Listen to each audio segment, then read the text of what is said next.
Welcome back. Well, it's that time of year again, and I'm happy to say that I'll be your biology teacher this year. I have an innovative approach to teaching science, and my goal is to make science interesting enough to the point where my students view the world around them with more curiosity. So a little bit about me. Who is Miss Wetklow anyway? This is my 8th year teaching and my 5th year working at PCTI. Here I have taught general biology, biology honors, and general chemistry. 2 years ago, I graduated TC&J and earned my master's degree in education. It is during this time where I researched and implemented the flipped classroom approach for the purposes of completing my thesis. I was impressed by how well my students excelled using this method of teaching that I have been doing it ever since. I will explain more about this later in the presentation.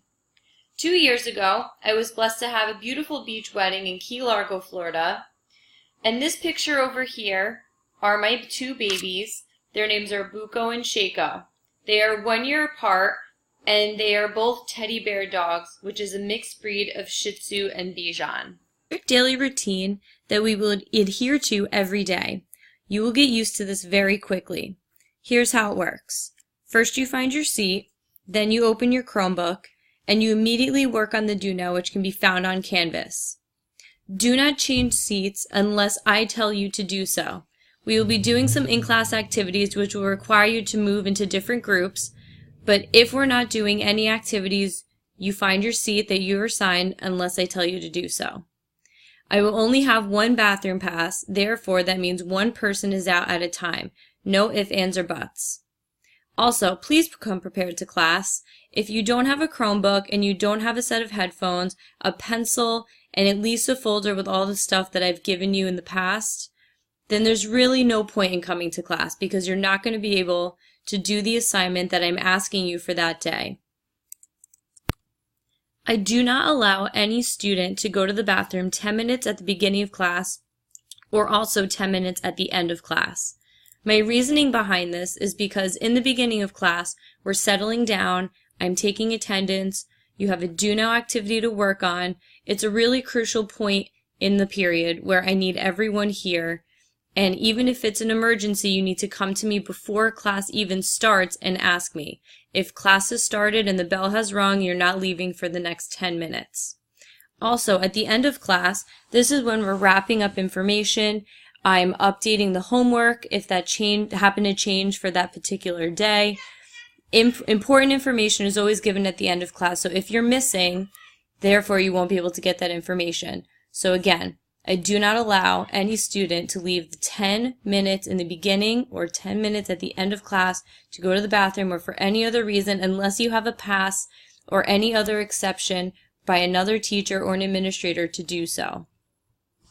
There will be no cell phone use in class unless told to do so. There will be times where I'm going to need you to upload pictures during a lab to a Google Doc. There will be other times where you may want a calculator if you don't have one handy, or if your Chromebook is broken and you need to watch an Edpuzzle video. Those are minor exceptions that I do allow cell phones to be used. But those are extenuating circumstances and they don't happen very often. So if I see you with your cell phone and you're texting and you're not paying attention to what's going on, that's when writing up becomes an option. And I don't like to do that, so please don't make me do that. If you're absent, and this is going to happen to all of you at least once, I'm sure, if you're absent, it is your responsibility to check Canvas. Don't ask me what worksheet we did or what activity did we do. Every single day on Canvas, I will post an itinerary of what we do with the objective and the Do Now assignment and the homework that you missed. Any hard copies will be posted on that same Canvas page for that particular day, and that whole page will be dated. So if you're absent, all you have to do is click on the date that you're absent, and everything that you missed will be up there. And you have as many days as you are absent to get that work back to me. I will not hunt you down. I will not ask you. All I will do is if you were gone for 2 days and I didn't get the work 2 days later, it just automatically becomes a 0 in PowerSchool without any discussion about it.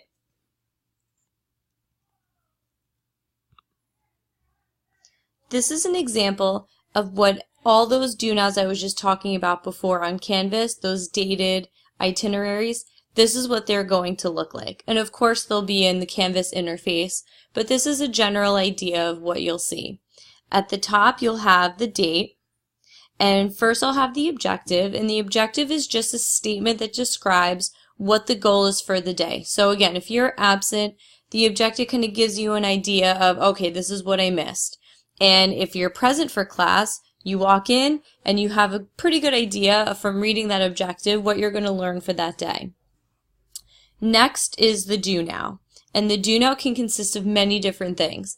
It could be something as simple as, you know, me telling you guys to pick up a piece of paper from the front table, so you can work on that as the do now. It could be something as simple as a continuation of work from the previous day. If it was an assignment or a post lab that we were unable to finish that day before, I may just write under the do now, get back into your groups from yesterday, continue working on the lab. But most of the time, the do now is a written assignment that starts a conversation about the topic for that day. And all of these assignments are going to be submitted through Canvas, and these count as classwork grades. And last but not least, you have your homework.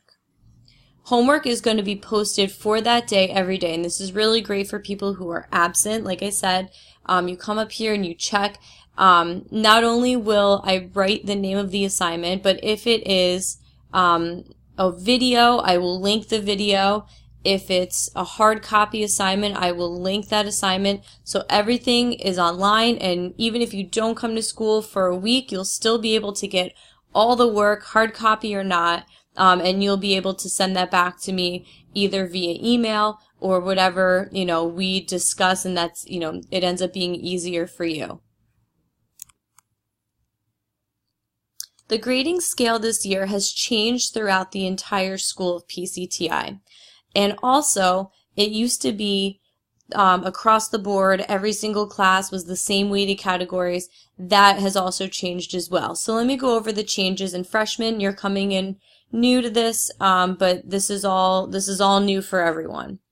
So let me first start down here with how your final grade is calculated. We used to do marking periods, and there used to be 4 of them. This year we are starting a new thing called trimesters, where there are 3 different sections to the year. We have a fall term. That's going to be worth 25% of your grade. The second trimester, which is called the winter term, that's worth 30% of your grade. And the third trimester is called the spring term, and that is worth 35% of your overall grade. And then at the end of the year, you take a final exam, and that final exam is worth 10% of your overall grade. Now, the great thing about having trimesters and having the categories weighted the way they are is that if you happen to maybe not do as well as you had hoped in the beginning of the year, it's only worth 25% of your overall grade. But if you look down here at the spring term, it's weighted a little bit higher, so it gives all the students the ability to recuperate from maybe a grade that they weren't as happy with in the beginning of the year. It gives everyone a chance to succeed, which I think is great.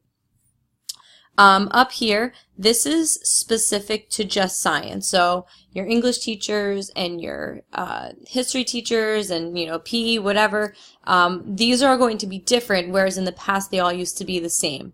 So the way that this works out is tests are with 40% of your overall grade per trimester.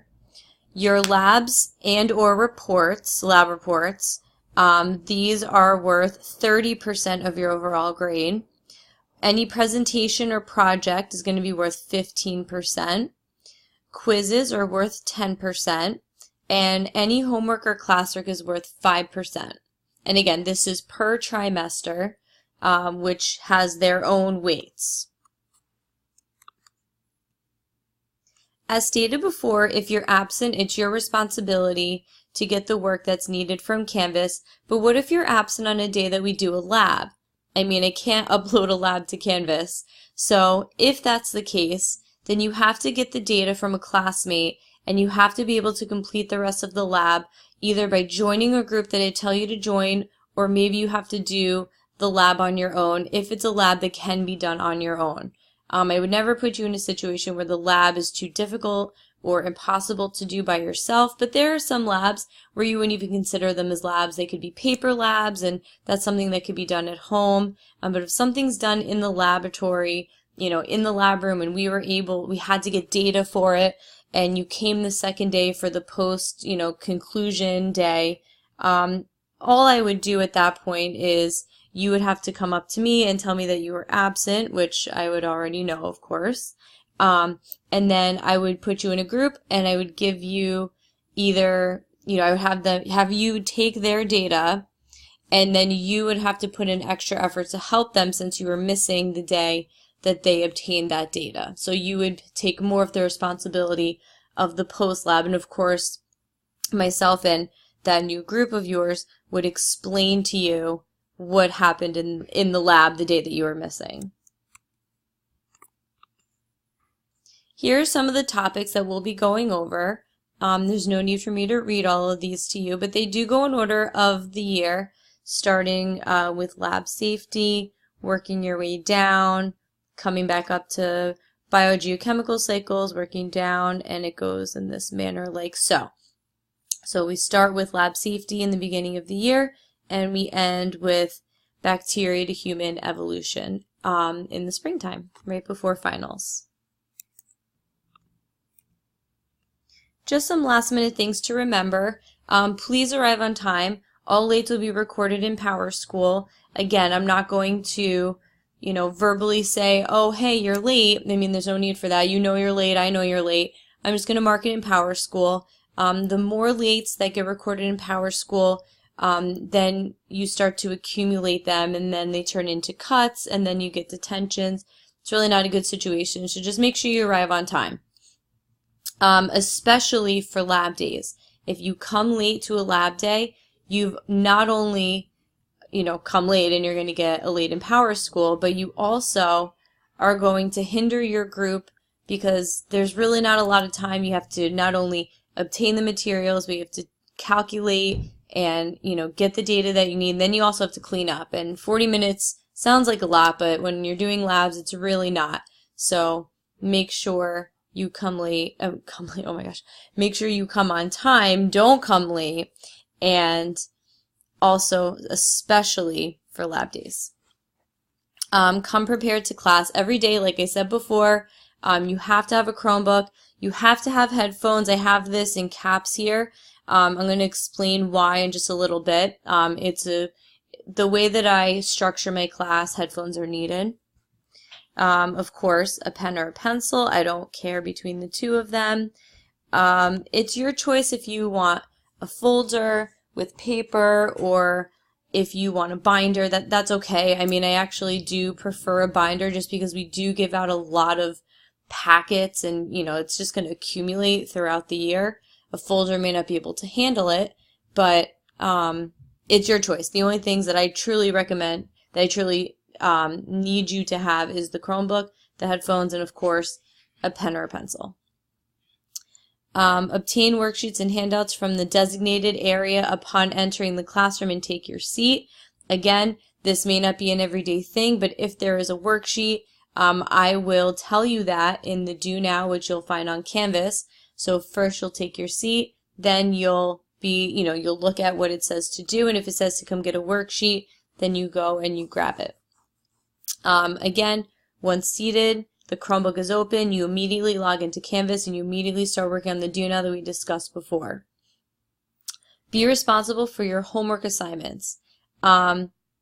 Everything is going to be written in Canvas, but make sure that your name is at the top of any assignment, lab, test, quiz, anything that is not on Canvas.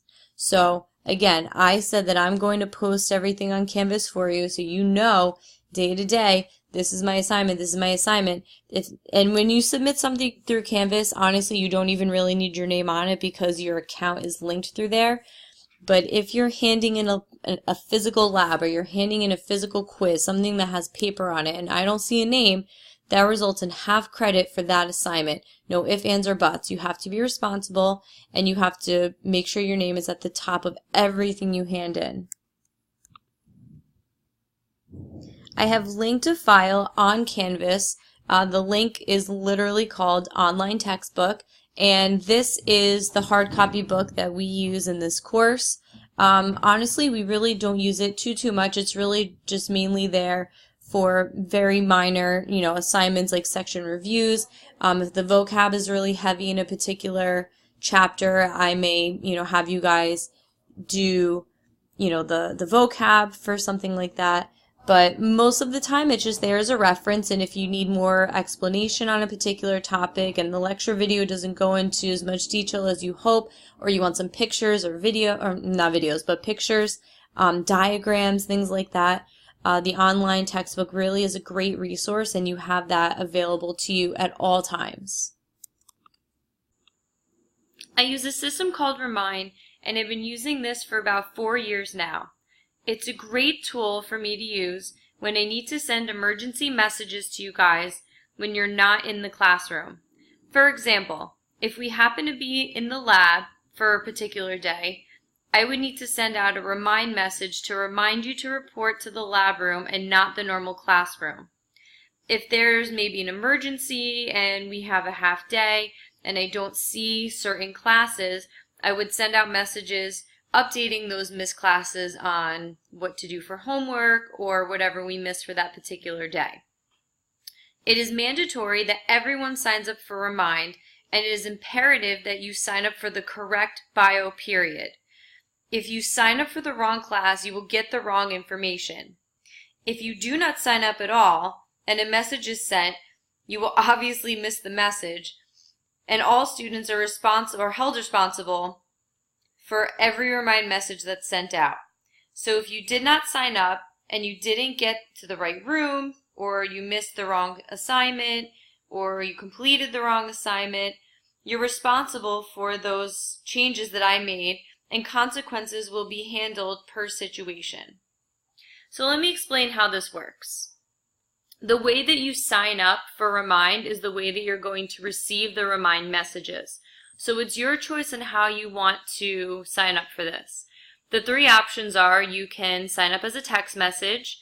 If you sign up through text, then you'll receive the text messages from Remind. You'll receive them as a text. If you sign up via email, then you'll receive my Remind messages via email. And if you click this link here, it's going to have you sign up through the free app that Remind has available. Now, you don't just have to choose one way of signing up. You can choose all 3, you can choose 2. You just are mandatorily have to sign up for at least one version. So let me explain how this works. If you want to sign up via text message, you have to type in the number 81010, like you're sending a text message to that number. In the actual message, you're going to type in the code, but remember, it's so important that you're looking at the correct code for the period that you have biology. I have 4 general bio classes this year, as you can see: period 2, period 6, period 7, and period 9.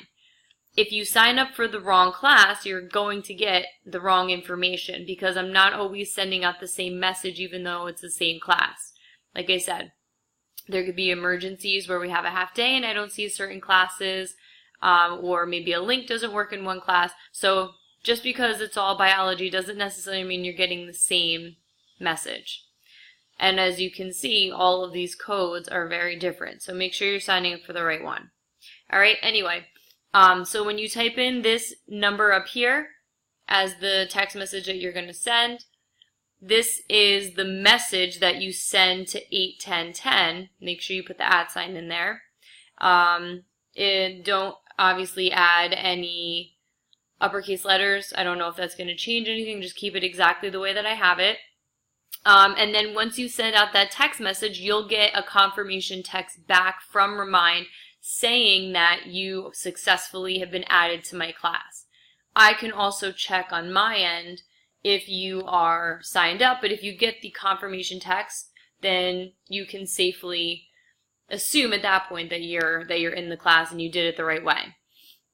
Like I said, the way you sign up is the way you get them. So if you don't have a phone or you check your email more than you check your text messages, which I highly doubt that that's the case, but some people like email better, use your, send this from your PCTI Mobi account, okay? And this is the email address that you would be sending to, and you're just going to send a blank email to the corresponding address that goes for your period. That's as simple as that goes. There's no message you have to add in there.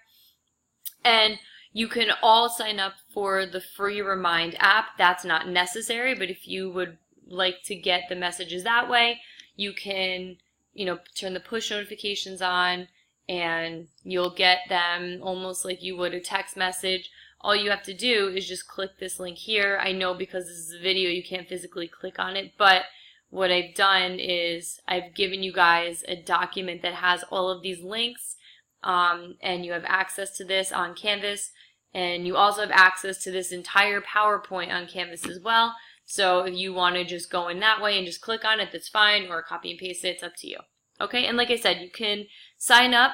You can, sign up through text and email and through Remind, or you could choose 2 of them or 1 of them, but it is mandatory that you do at least 1. So as stated before, Canvas is going to be used daily, and that's going to be my way of communicating everything for you, everything. We're going to do tests on Canvas, quizzes, do-nows, homework. 97% of this course is on Canvas. Edpuzzle is another program that I'm going to talk a little bit more in depth about. Edpuzzle is going to be frequently used, and this is going to be my method of giving you information, but it's also going to be a method of homework assignments and lecture videos. So before I get into what Edpuzzle really is, let's see how we sign up. And again, the same goes for Edpuzzle as it does for Remind. You need to go into Canvas, find the PowerPoint version of this video, find the slide, and make sure you're in the right period. And all you have to do is click the link, and then you are joined. But this is extremely important. You have to sign up for the right period. There are different assignments that I may give to different classes. I don't necessarily, I try to keep all the classes together, every single day, but sometimes that's just not plausible because, there are assemblies and there are, announcements and fire drills and, things like that. So please make sure you are signing up for the right class. I cannot stress that enough. It will be a nightmare to undo that, to get you back in, and to first even realize that you're not even in the right class. So please double check your schedule, make sure you're in the right biology class, then you click the class code. So what is Edpuzzle used for anyway? Well, I do something called the flipped classroom. And what a flipped classroom really is, it's, again, the name, kind of gives it away. It's the flipped version of the traditional classroom. So instead of me standing in front of the room, teaching to you, spitting out information that you'll probably only absorb about 30% of because, it's boring to just sit and listen to one person for 40 minutes. It's virtually impossible. So I've learned that throughout the years, and I have changed my teaching method, and I actually did my thesis for my master's that I graduated in May for. I did an experiment on the flipped classroom, and student achievement rose by 30%. And the reason for this, and this is the feedback that I got from my students from last year, and if you know any students from last year that I have, you can ask them personally. It eliminated behavioral problems because students weren't sitting there bored. We were always doing something in class. We're always doing an activity. Those activities, go hand in hand with the information that you learned the day before. And you're going into class not blind, not wondering, what am I going to learn today? You've already learned it. What Edpuzzle does, it really just gives me the idea of how well did you learn the information from the video. So Edpuzzle not only allows you to watch the video, but it also asks you questions, and those questions are graded, and those grades count as homework assignments. So all of these videos that I'm discussing are going to be homework, depending on the length of them. I nothing more than 10 minutes. Like, this video is going to be much longer than 10 minutes. My philosophy is no more than 10 minutes a day. So if a video goes over 10 minutes, you at least have 2 days to do it. If a video were to go, 15 minutes, you would have 3 days to do it, so on and so forth. And then when you come in the next day, if you have questions, I always give the opportunity to go over any information that wasn't understood in the video. And then we do an activity based off that information, so you can utilize that information that you just learned and put it into the real world. All my students loved it last year. I know the videos can be a little monotonous, but overall they liked it much, much better, and I'm sure you will too. If you have any other questions about what the flipped classroom is, I do have a video right here that you could click on. It just kind of explains how it can be done, how you can get the most out of the videos. My recommendation is to definitely take notes. I mean, I know that I'm going to be giving you the PowerPoint, I'm going to give you the videos, and I'm going to give you a lot of resources, but sometimes just writing things down, it just helps you remember the information much more. Plus, if you write down some questions that you have, you can bring those questions to me the next day, and we can have them answered to you before we even do any activities, so then, learning is enhanced right from the start of the period.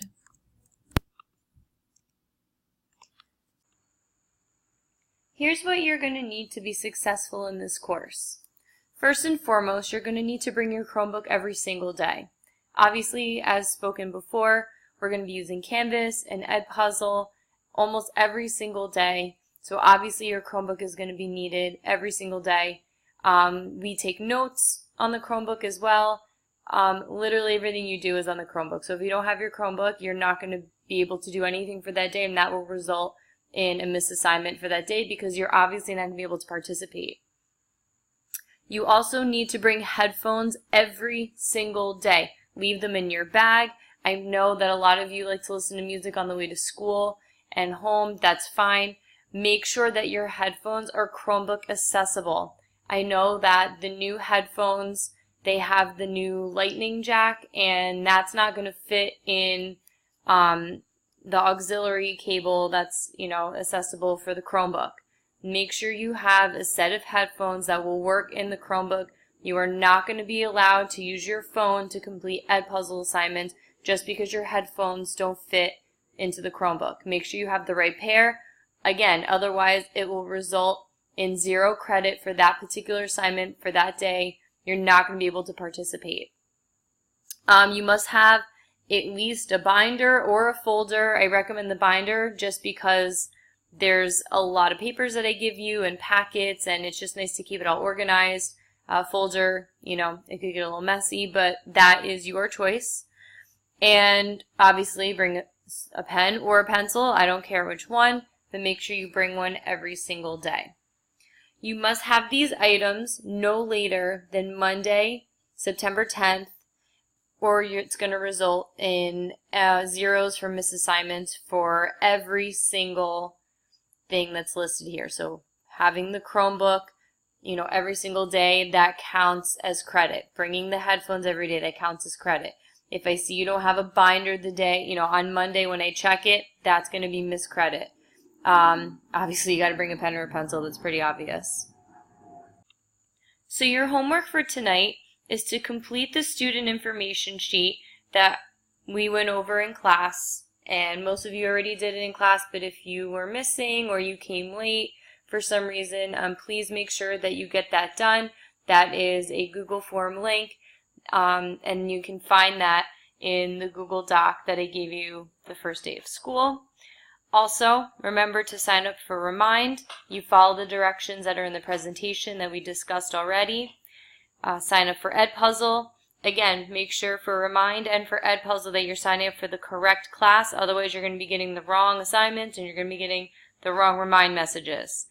Again, all of this, plus bringing all the required supplies that I mentioned in the slide previous to this all must be done by Monday, September 10th. Any day later than that will be a missed assignment every single day until you start to bring those items. Obviously, in signing up for Remind and signing up for Edpuzzle. Working together, we can make this a successful and enjoyable school year. I'm excited to be your teacher, and please don't hesitate to ask me any questions about anything. I really am very open, but please follow the rules, and we should have a great year.